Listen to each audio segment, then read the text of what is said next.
Yes, there are a lot of hot spots, so let's try to go through a lot of them right now. Bring in one of my favorites on this topic, Martin Capital founder and CEO Rod Martin. And Murat, let's just start with the post-mortem on Davos. Your thoughts about who won, who didn't win, et cetera. Well, the article's exactly right. Trump won Davos hands down, and it couldn't be clearer.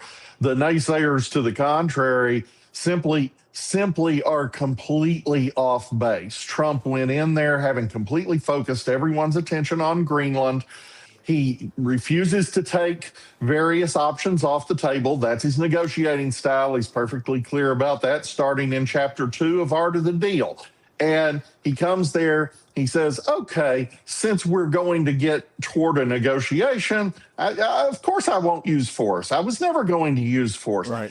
In the process, he sucks all the oxygen out of the room with regard to Iran and Ukraine, which are very much on our plate and very much the sorts of things that Europe likes to meddle in and cause trouble with. We probably could have been to a peace deal in Ukraine several months ago if it hadn't been for the Europeans, and they tend to back Iran at unfortunate moments as well. So he walked in, he just absolutely dominated the meeting, and he also made the points you just made about the need for Europe to step up. Right.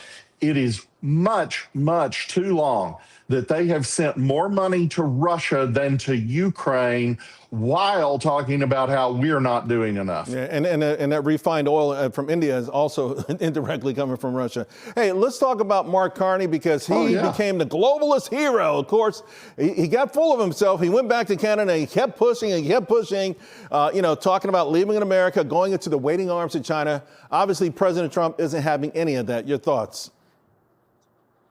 Carney's painting himself into a terrible box. I mean, he's fueling the growing secessionist movement in the west of Canada, for starters.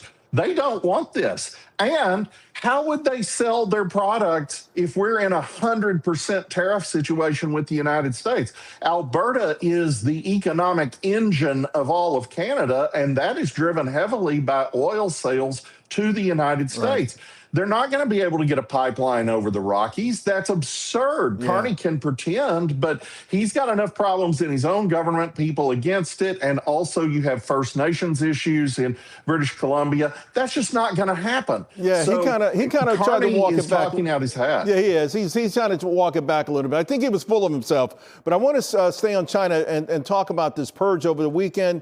Golly, I mean, this is crazy. The guy, Xi just got rid of everyone, including like his best friend. Very, very concerning. Several of us have been saying, as you know, all year that Zhang Youxia, who is the military chief, he's number 2 only to Xi Jinping, is more dovish on the Taiwan issue than Xi. And all of a sudden, he's gone. Now, they've been having this ongoing power struggle for quite some time, including 9 senior military leaders getting sacked before the big party Congress in October. There's some speculation that, Zhang and his deputy are out at the moment just to keep them from doing a repeat at the upcoming party meeting. But it could be deeper than that. And Xi is clearly the hawk when it comes to adverse military action compared to Zhang Youxia. There's a couple of Supreme Court decisions coming real soon. You say they actually could unwind the deep state. We don't have time to go into it now, but they should be here with us soon. And I want to bring you back on the show, Rod, and talk about it when they happen. Let's do it. All right, sounds good. Thank you very much. Love your expertise in all these areas.